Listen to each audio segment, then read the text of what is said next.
good thing about living on a boat is you have time to contemplate, to go within. When I was fortunate enough to work in other countries and live in other countries, first is where you're from. You need to know where you're from, and I didn't know that.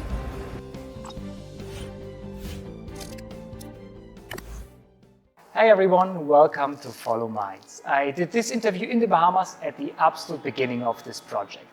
Despite the poor recording quality, it's definitely worth watching. I completely enjoy Jeff's perspectives as he lives on a boat. But now, let's dive into the interview. So then, let's go ahead. I'll just ask you some questions. Nice to meet you, Jeff.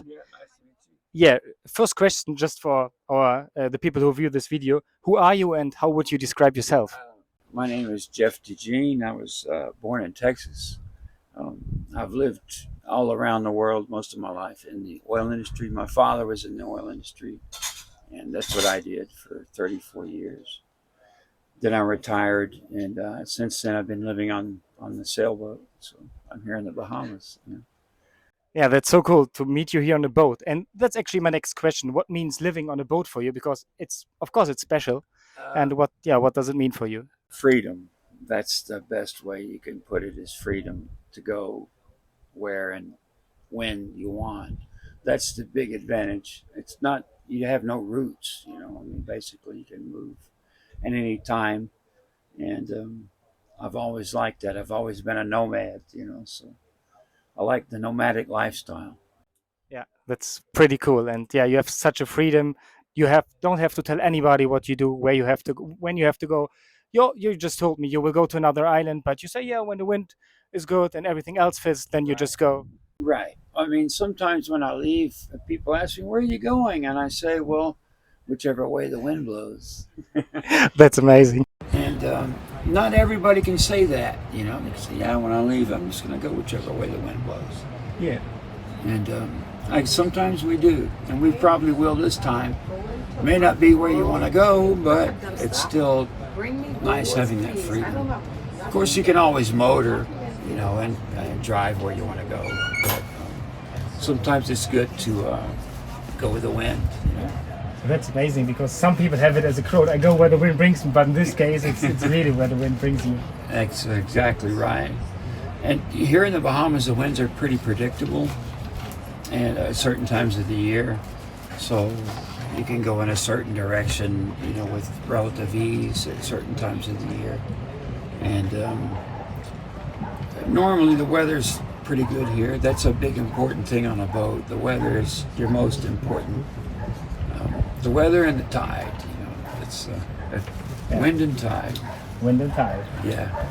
I imagine that would also fit to my next question. What brings you joy? I mean, obviously the boat, but anything else you want to tell us?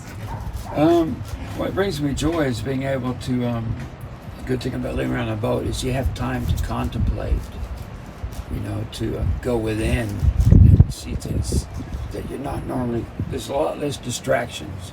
The distractions you have they're created by the earth, the wind and the seas. It's not a TV or a phone or a record or something, So you get, I like the harmony, being able to harmonize a little bit with the earth. It's not like I'm some tree hugger or nothing, but I like the idea of being able to harmonize. Yeah, I understand. That's pretty cool. Yeah, what in your life, or maybe you can say, maybe not, but maybe you find a few things. What in life you're most proud of? Most proud of? That's a tough one.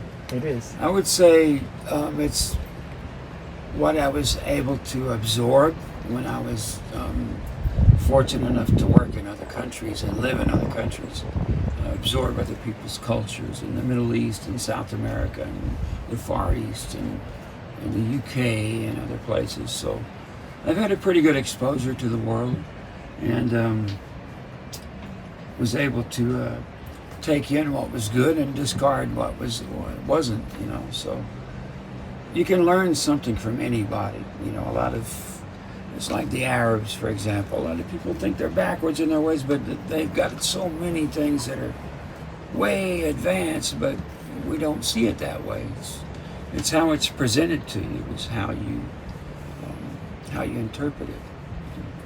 Since you travel so much, and I know many people like to travel, is there any country or spot you would say people should go, they must have seen this in their lives? Yeah, I would. Well, there's a lot of places. First is where you're from. You need to know where you're from, and I didn't know that, and I took the time to learn that. But and if I had to name one country, I would say Brazil is a good place. It's different, you know. It's kind of Wild West if you get out of the cities, but it's an interesting place, interesting people, with a good attitude towards life. Yeah, sounds great, and I guess a pretty good recommendation. I'll have that on my list. Okay. Yeah, another question. I think it's really important for many people who might view this. Is there anything you would recommend to young people? I mean, many young people now have so many things they could do, but they don't know what to do. Is there any advice you can give them? Learn another language, not English. Learn another language that is not English. Okay, that's great. That's a good advice. Yeah, since we're here on the boat with your wife, another question: what means love to you?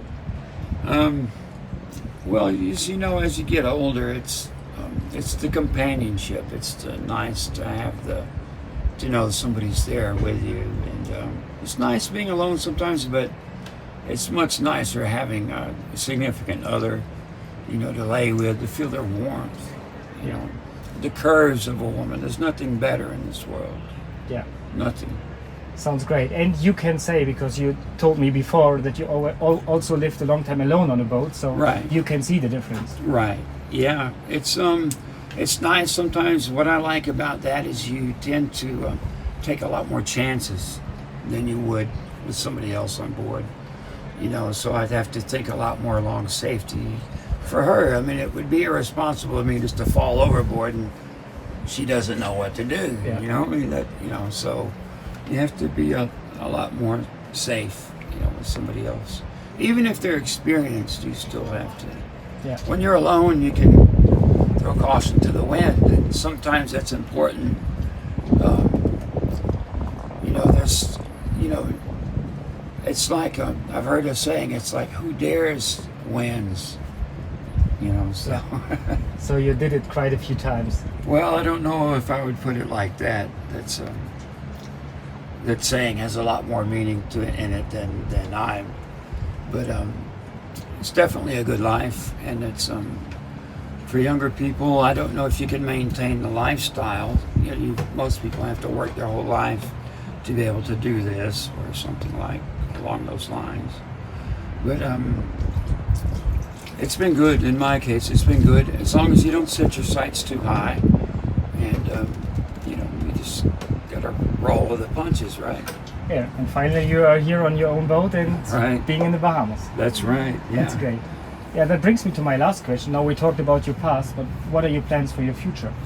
Well, we plan on, like I say, leaving here, going to the Abacos, which is not far, and spending a few months there, and, you know, seeing if we like it, because the boat's only been here and in the Berry Islands, so it'd be nice to go somewhere else. And I have some projects I need to do on the boat, and then maybe go see some of the other islands, you know, Eleuthera and Exumas. There's so much to see here, and you can see it online, but you have to see it in person. You know, that's very important. You know, you have to be able to absorb these things, not something that's man-made. You know, that's the good thing. Just go out there and see what's the world has to offer. There's plenty more than you could ever handle. You know, it's natural things. You know, yeah. So that's pretty much it. Yeah, thank you so much. I guess it was an amazing last word or last idea for people to be inspired. Fun. Thank you so much. Good It was a talking pleasure. to you. Yeah. Thank you so much for watching this video. Can you imagine living on a boat like Jeff does? Please share your thoughts in the comments down below. And if you're interested in gaining insights from a man who fulfilled his childhood dreams on the Bahamas, I recommend you watching this interview I did with Barry. See you there.